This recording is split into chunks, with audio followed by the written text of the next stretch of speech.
Welcome back to Talk Tickers, the show designed specifically for the buy-side mind. We're here to strip away the noise and get you straight to the alpha. That's the mission. It is Friday, January 16th, 2026. Oh. Hope your screens are flashing green to end the week, although if you're holding our ticker of the day, you might be staring at a little bit of red this morning. Just a splash of red. Nothing to panic about, but certainly not the victory lap some were hoping for. Exactly. We're doing a deep dive today into M&T Bank, ticker symbol MTB. And let's set the scene right off the top. Yeah, what's the take look like? The shares are trading a bit softer this morning. We're seeing them down, roughly 0.9% to maybe 1.7%. It's hovering in that $208, $211 range. Yeah. And on the surface, this feels like a classic sell the news reaction because, spoiler alert, they actually beat the headline numbers. They did beat. And honestly, despite the red tape on the screen right now, the fundamentals here look like a well-oiled machine. Mm-hmm.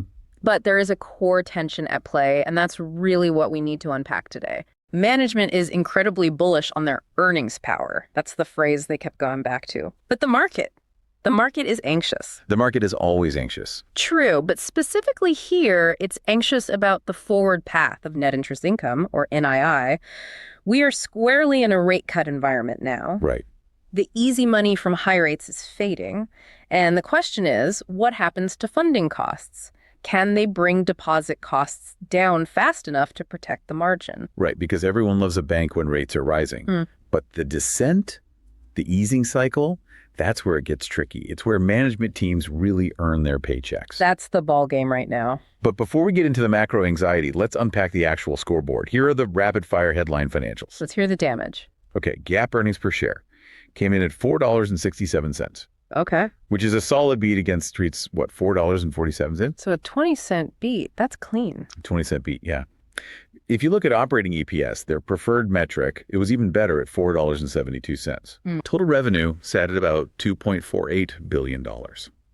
And net interest income, the absolute bread and butter, was $1.779 billion.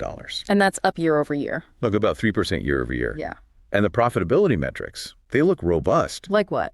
Return on assets is at 1.41%, and return on tangible common equity, ROTCE, is a whopping 16.24% on an operating basis. 16% ROTCE for a regional bank is, well, that's top tier. It's nothing to sneeze at. But I want to pause on that 20-cent earnings beat for a second. In banking, you always have to ask, was it a clean beat? Did they sell a building or release reserves? Or find some tax credits in the couch cushions. Exactly. And here, it's interesting. There is some noise, but it largely washed itself out. They had a lower FDIC special assessment. Okay, that insurance premium banks have been paying. Right.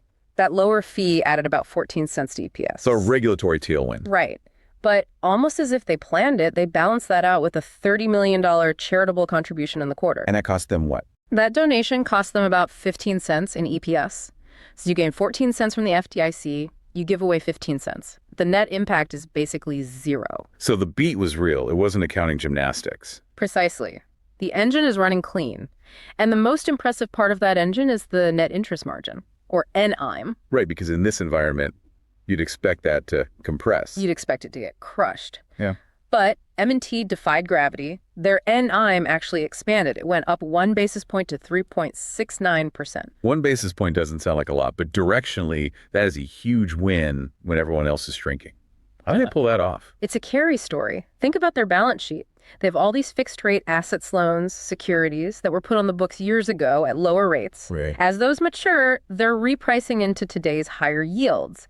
And that benefit is outpacing the rise in their funding costs. So the asset yields are running up the stairs faster than the deposit costs are chasing them. That's a perfect way to put it. Now, that dynamic slows down eventually, but for Q4, it provided a really nice cushion. Okay, so financials are solid. The beat is clean. Let's pivot to the strategic storyline. Yeah, the buzzwords. The buzzwords. Management was throwing around some very specific ones for 2026. Yeah. I kept hearing operational excellence and teaming for growth. Ah, yes, the corporate bingo card. Sounds great on a PowerPoint slide, but what does it actually mean for the stock? Well, teaming for growth is basically code for smashing silos. Right. M&T grew up as a collection of 27 different regions, almost 27 mini banks. Right. The new strategy is about unifying that. But let's be honest, the hedge funds listening, they don't care about teaming. No, they're excited about the cash. Correct. The real story here is the capital return. It is. It's almost aggressive. Aggressive is the right word. I mean, look at these numbers. In Q4 alone, they repurchased 2.7 million shares. Wow. That is $507 million spent on buybacks in one quarter. And for the whole of 2025, they retired 9% of their outstanding shares. Stop there for a second. 9% of the company gone. Gone. Vaporized.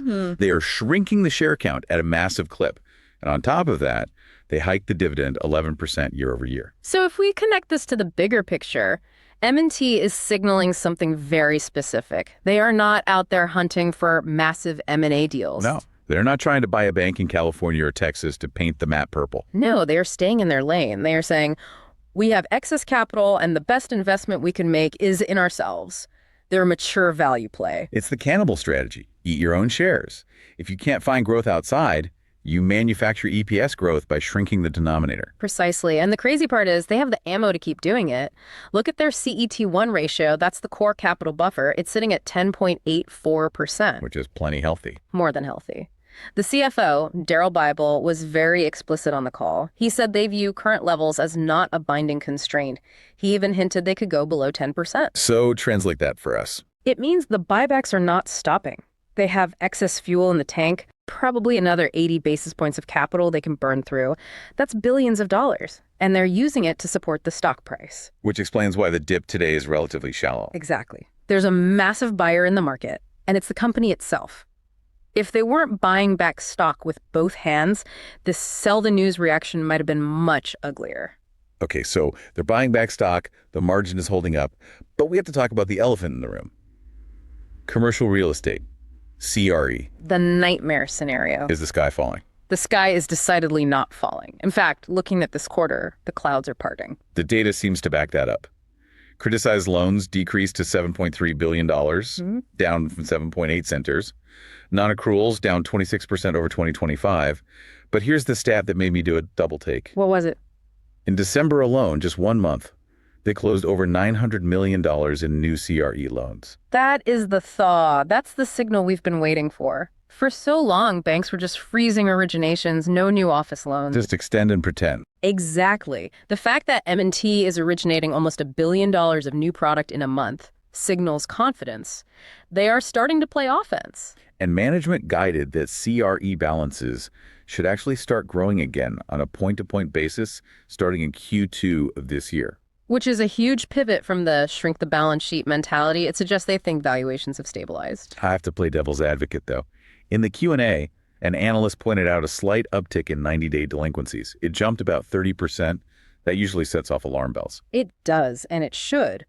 But Daryl Bible, the CFO, dismissed it pretty convincingly. He broke it down into two buckets. First, the consumer bump. That was due to Ginnie Mae repurchases. They're playing that trade.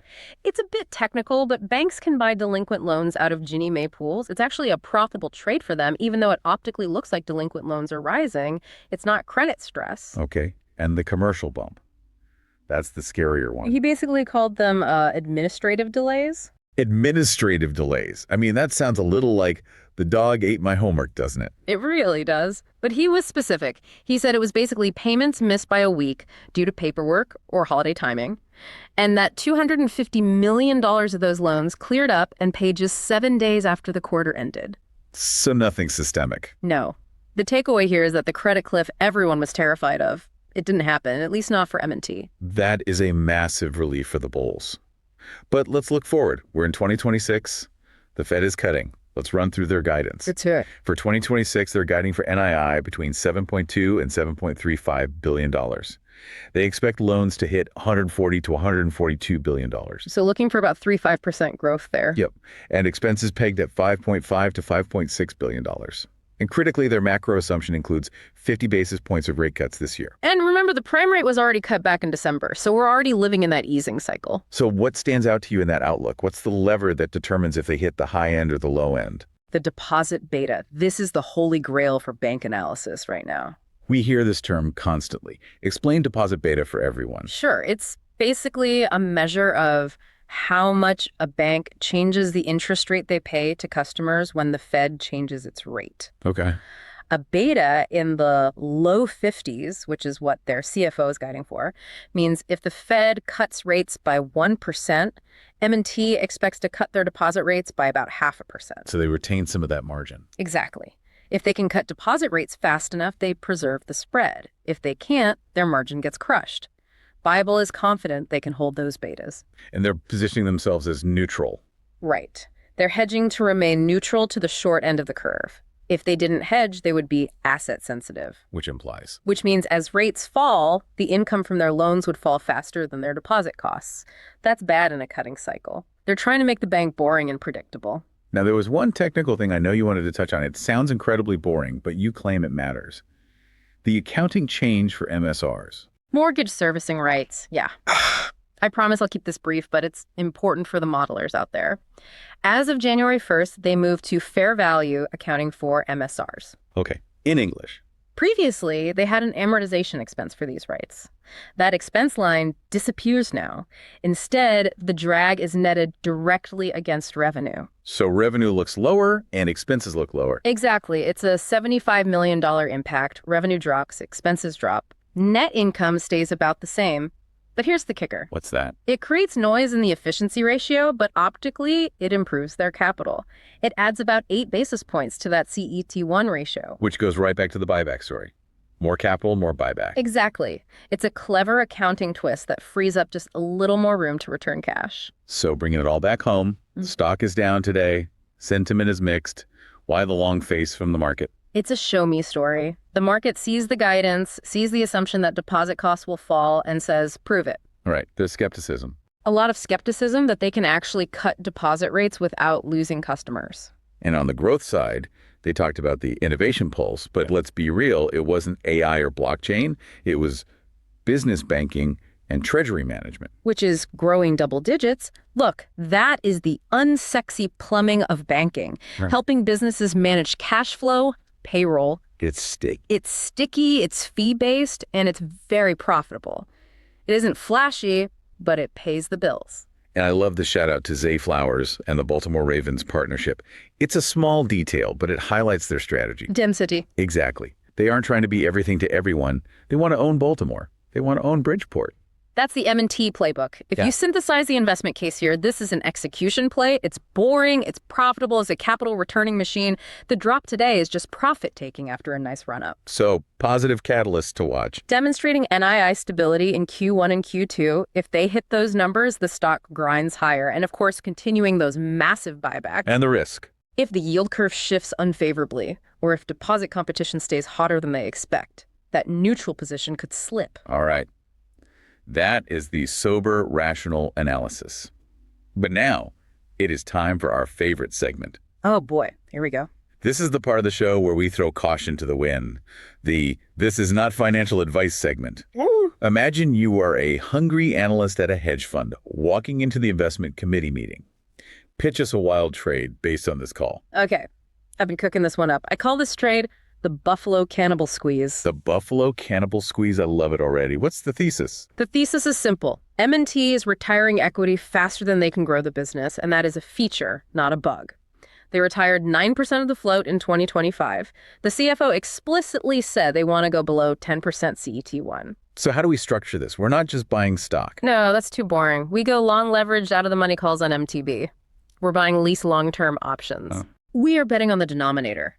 The share count is going to shrink so fast that EPS mechanically grinds higher even if revenue is totally flat. We're leveraging the buyback. Love it. So we're long the cannibal. What's the short? Every good trade needs a hedge. We short the growth at all costs fintechs, the ones with zero physical density.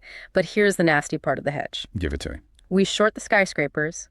We short the office REITs, specifically in M&T's footprint, Bridgeport, Baltimore. Why specifically there? Because on the call, management mentioned that spending on new buildings is in decline. They're reducing their own real estate footprint. If the biggest bank in town is shrinking its office space, what does that tell you about the office market in Baltimore? Oof, that is cold. You're using their own cost cutting as the signal to short their landlords. Exactly. Long M&T calls, short the localized office REITs. It's a convergence trade. You profit from the bank becoming more efficient, and you profit from the market suffering because of that efficiency. The Buffalo Cannibal Squeeze. betting on the denominator. I mean, disclaimer, this will likely blow up if the Fed stops cutting rates. But the math on the share count reduction is undeniable. It is relentless.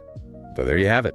M&T delivered a clean beat, huge capital returns, and a solid, if cautious, 2026 outlook. If you want to geek out on the details, check the transcript. And keep an eye on that deposit beta. That's the key. Standard disclaimers apply. This is not financial advice. Do your own research. We're just two voices in your headphones. Thanks for diving in with us. Keep watching the tickers. See you next time.